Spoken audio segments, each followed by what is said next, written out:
were we talking about? What I remember is $150,000. Okay.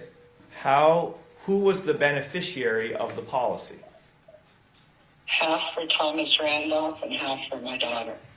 So when you heard Mr. Randolph offering to pay for a life insurance policy under your name, how did you feel about that? I like the idea of giving some comfort to my daughter. So you were willing to do it under that context, correct? Correct. Who handled all the paperwork? Thomas. Okay, so what if anything did you have to do to set any of this up? A nurse came to our house and took a blood test.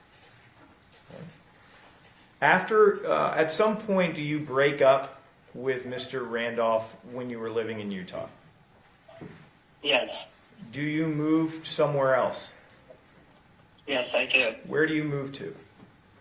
I moved to an apartment in Salt Lake. All right. Do you ever leave the state of Utah? Yes, I've moved to California. During the time that you stopped dating Mr. Randolph, does your relationship stay off, or does it kind of go back on and off? What do you remember? It always went on and off. All right. Are you familiar with the name Sharon Randolph? Yes, I am. And how did you become familiar with Sharon? She was a lady Thomas met online when we were in a breakup. Okay. Do you become aware that Mr. Randolph eventually starts dating Sharon and eventually marries Sharon? Yes, I am. Do you continue to have a relationship with Mr. Randolph during the course of him dating her and being married to Sharon? Yes. I want to ask you a little bit about contact. While he is married to Sharon, does he ever reach out to you? Constantly on the phone. What are we talking about here? What do you mean by that, constantly? Several times every day. Okay, how often during the week would he call? I don't know, 30, 40 times. Okay, so almost daily, or every couple of days in a week? Yes. Was that a one-way street, or did you call him about the same amount? What do you remember about who was calling who? I did not call him. He called me. All right. And was your number at the time 805-649-5792? Yes. Aside from phone calls, were there other ways that he tried to reach out to you or make contact with you? He would come, visit, Okay. get a phone call from Sharon and go back. All right. So you remember him literally coming to meet you. Is that right? Yes. Okay.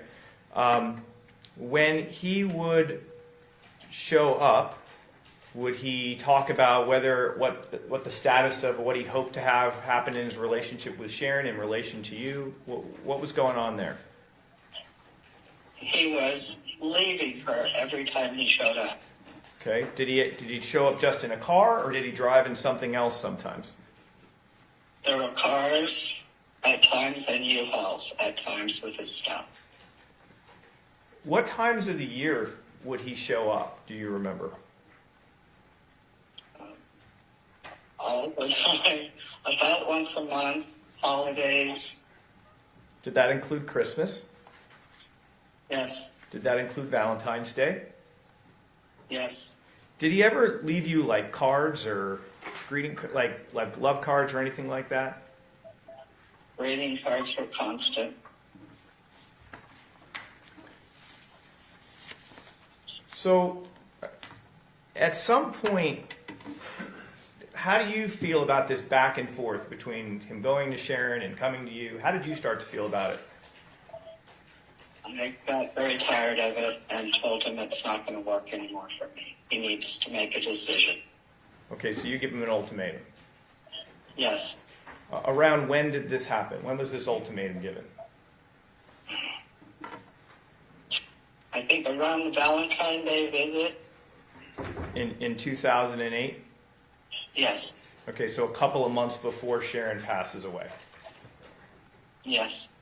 When you gave him that ultimatum of, look, you really just need to decide, what was his response to you? He said he was going to go out and deal with Sharon so we could be together.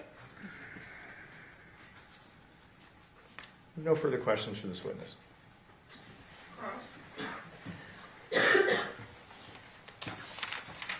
Morning, ma'am.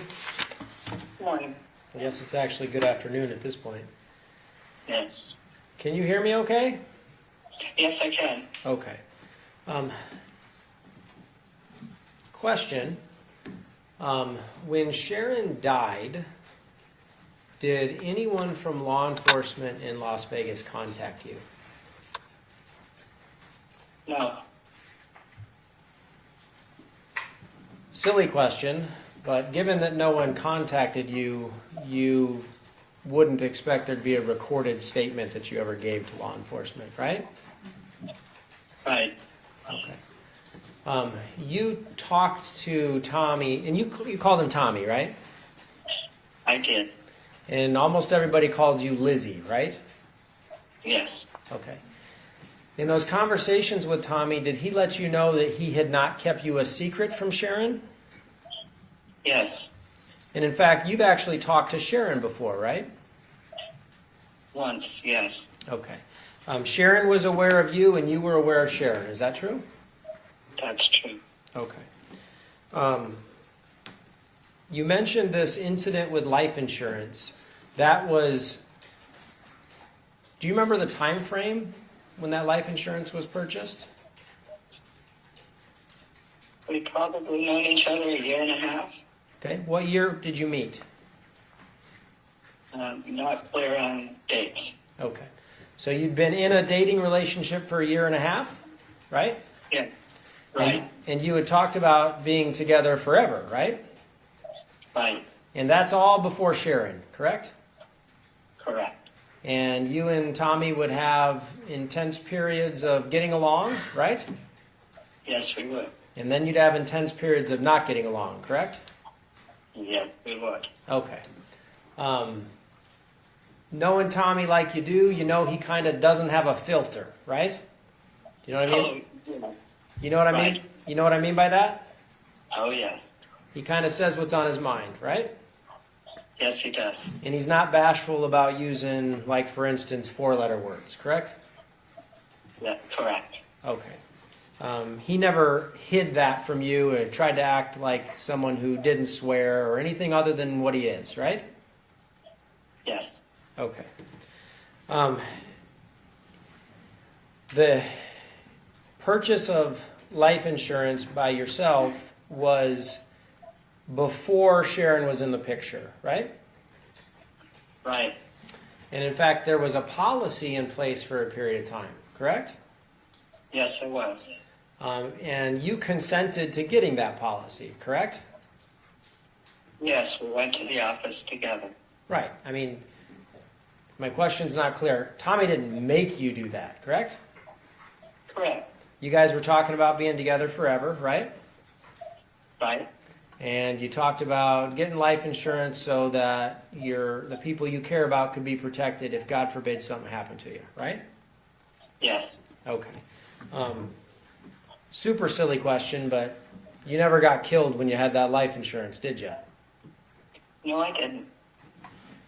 When you and Tommy split up, that life insurance was let to lapse, right? I have no idea. I was never a part of it. Okay. So you haven't continued to pay the premiums, correct? I never paid a premium. Right. You haven't continued to pay the premiums after you and Tommy split up, right? No. Okay. Right. And you knew you were getting that life insurance, correct? Correct. You had to provide information on like a health questionnaire, a background about your health and your genetic history and things like that, right? I'm not sure. I would think so. You actually provided a blood test, right? Yes, I did. And you did that voluntarily, correct? Correct. Okay.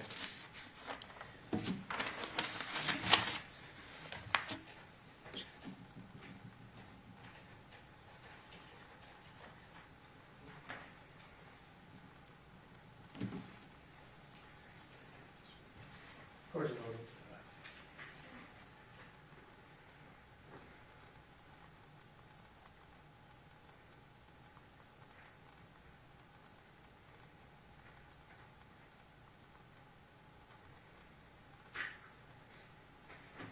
I've done it for everyone. Thank you. Yes.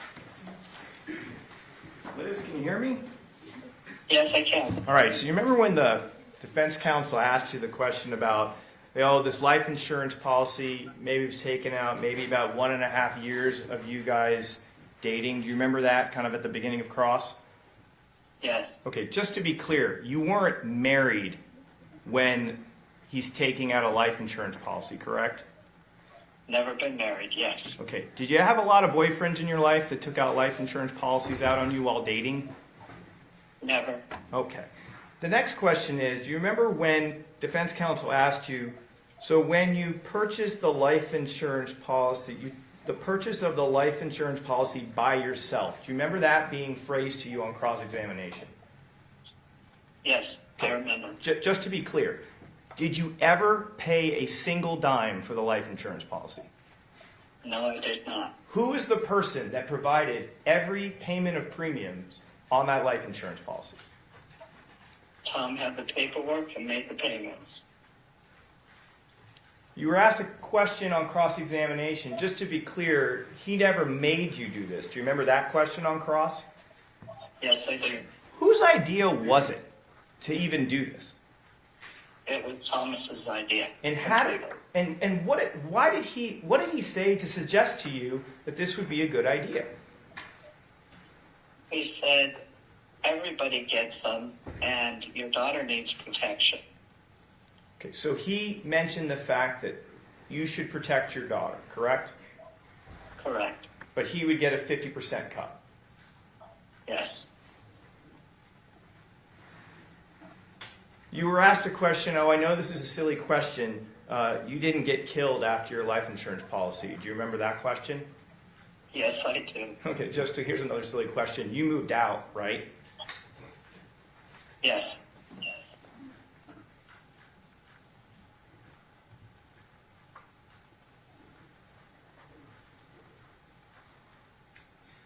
No further questions.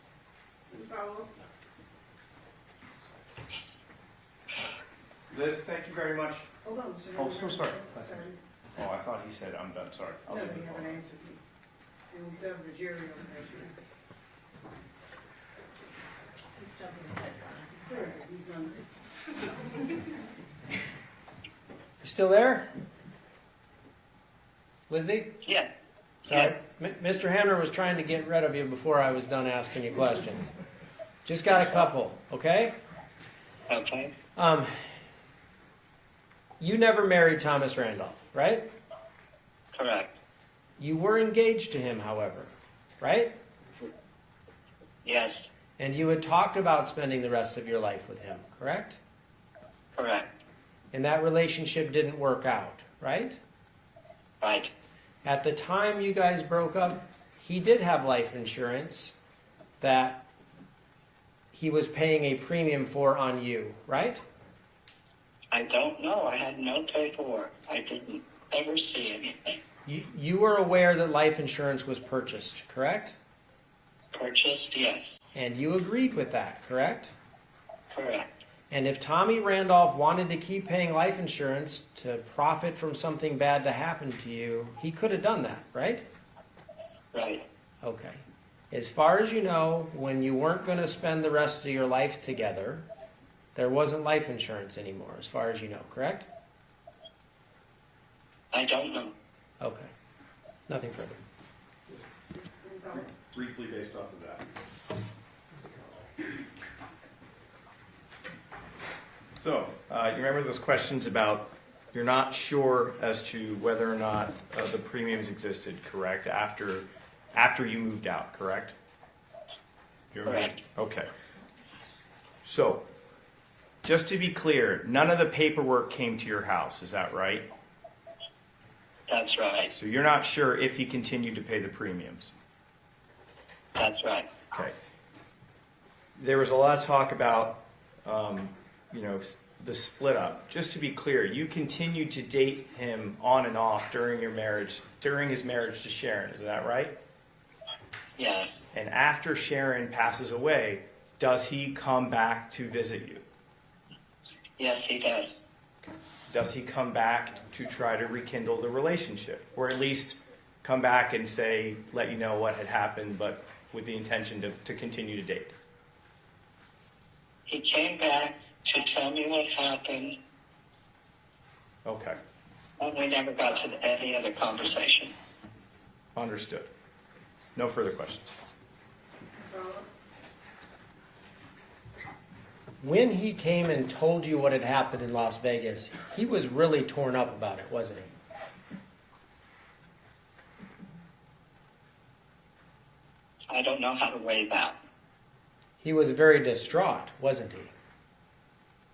He was somewhat distraught. Okay. You remember he didn't come running to you and saying, she's gone, I can be in your life forever, correct?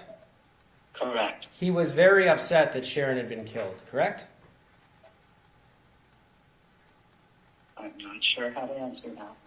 Okay, I think you just did. You told us he was distraught, didn't you? He was kind of distraught. Okay. Any comments, Chairman? Do the ladies and gentlemen of the jury have any questions for this witness? Okay, seeing no response, ma'am, you are excused. Thank you very much for your testimony here today. Thank you. Thank you. Yes. Okay. Ladies and gentlemen, we are going to take our lunch recess at this time. During this recess, you must not discuss or communicate with anyone, including fellow jurors, in any way regarding this case or its merits, either by voice, phone, email,